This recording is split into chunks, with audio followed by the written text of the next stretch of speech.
সরকার গতকালকে রাতে যা করেছেন এটি সিরিয়াস কন্টেম্প্ট করেছেন, আদালত অবমাননা করেছেন। এখনও হাইকোর্ট ডিভিশনের ডাইরেকশনটা বহাল আছে। এই 7ই জুনের মধ্যে যদি সরকার পক্ষ এই ব্যাপারে আপিল দায়ের না করে সচিবালয়কে ডিসমেন্টেল করার যে কৌশল নিয়েছেন এটি তারা সম্পন্ন করেন, তাহলে 7ই জুনের পরে আমাদের হাইকোর্ট বিভাগে নতুন আইনকে চ্যালেঞ্জ করে যে রিট পিটিশন করা হয়েছে এটি শুনানির জন্য গ্রহণ করা হবে। আজকে রাষ্ট্রপক্ষকে এবং অ্যাটর্নি জেনারেল অফিসকে এই মেসেজ দিতে বলেছেন। একই সাথে এটাও বলেছেন যে বিজ্ঞ অ্যাটর্নি জেনারেল ওই দিন আদালতে হাজির হয়ে মৌখিকভাবে যে অ্যাসুরেন্স দিয়েছিলেন, আদালত বলেছিলেন যে এটি তাদের ডিজায়ার যেন এই সময়ের ভিতরে সচিবালয়কে কোনোভাবেই ডেস্ট্রয় করা না হয়। কিন্তু আদালতে সে ডিজায়ার তারা শোনেন নাই, আপিলও ফাইল করেন নাই। এই ধরনের আচরণ সিরিয়াসলি কন্টেম্পচুয়াস। আমরা কন্টেম্প নোটিশও দিয়েছি, আমরা দ্রুতই কন্টেম্প পিটিশনও ফাইল করব। আমরা মনে করি বিচার বিভাগের সঙ্গে এই ধরনের আচরণ করাটা শুধু দেশের জন্য ক্ষতি না, দেশের ভাবমূর্তি বিদেশেও ক্ষতিগ্রস্ত হচ্ছে।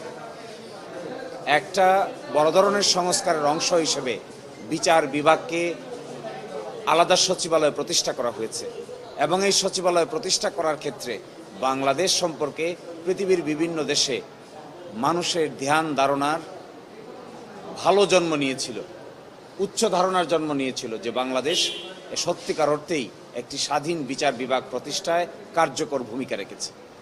কিন্তু যে কাজ এখন করছেন এটা অনেকটা পিছন দিকে ঠেলে দিচ্ছেন সব কিছুকে। তারা পিছনে দেখছেন, তারা ফরওয়ার্ড লুকিং না, তারা রিফর্মের পক্ষে না, তারা বিচারকদেরকে স্বাধীনতা দেওয়ার পক্ষে নয়, বিচারকদের নাকে তারা নাগ পাশ লাগিয়ে রাখতে চান। এটি শুধু দেশের জন্যই ক্ষতি হবে না, দেশের ভাবমূর্তি দেশের বাইরেও ক্ষতি হবে। ইতোমধ্যে শুরু হয়েছে বিদেশি যারা স্টেক কনসার্ন রেজ করেছেন, আলোচনা করছেন, গোলটেবিল বৈঠক হচ্ছে। তো আমি আপনাদেরকে কথা বলতে চাই। ফার্স্ট কথা হলো, আমাদের সরকার গতকালকে রাতে যা করেছেন এটি সিরিয়াস কন্টেম্প্ট করেছেন, আদালত অবমাননা করেছেন। এখনও হাইকোর্ট ডিভিশনের ডাইরেকশনটা বহাল আছে। সেকেন্ড হলো যে রিট পিটিশনটি পেন্ডিং আছে, 5ই জুনের পরে এটি শুনানির জন্য আসবে। থার্ড হলো আদালত হাইকোর্ট বিভাগ বিজ্ঞ অ্যাটর্নি জেনারেলকে যে পায়াস উইশের কথা বলেছিলেন সেই উইশের প্রতি তারা বিন্দু পরিমাণ শ্রদ্ধা দেখান নাই। আর চতুর্থত হলো এই কাজ করে বাংলাদেশের ভাবমূর্তি দেশ এবং দেশের বাইরে ক্ষতিগ্রস্ত করা হচ্ছে। আমরা বিশ্বাস করব যারা তারা এগুলো থেকে বিরত থাকবেন। আমরা আগামীকালকেই একটি কন্টেম্প পিটিশন দায়ের করব এই ব্যাপারে।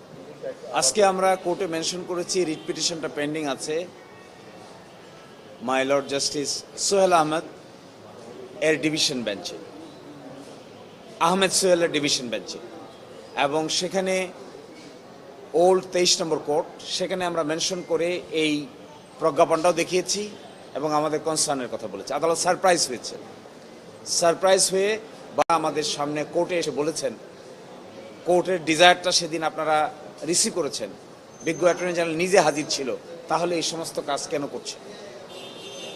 সকলে মিলে তো এটি ইমপ্রুভ করার কথা, কিন্তু আপনারা তো এটা পিছন দিকে হাঁটছেন। এই যদি কোনো আইনে লোফল থাকে, আইনে যদি কোনো ত্রুটি থাকে, তাহলে সেই ত্রুটিটা সংশোধন করার জন্য সকলে মিলে ফাইন টিউনিং করা যায় এবং সেটা সংশোধন করা যায়। কিন্তু তা না করে সচিবালয় যেটা এস্টাবলিশ হয়েছিল সেটাকেই তো আপনারা ধ্বংস করে দিচ্ছেন। অ্যাটর্নি জেনারেলের অফিসের ডেপুটি অ্যাটর্নি জেনারেল বলেছেন এই বিষয়ে তিনি আজকেই বিজ্ঞ অ্যাটর্নি জেনারেলকে জানাবেন এবং সরকারের কনসার্ন বিভাগকে তিনি কমিউনিকেট করবেন।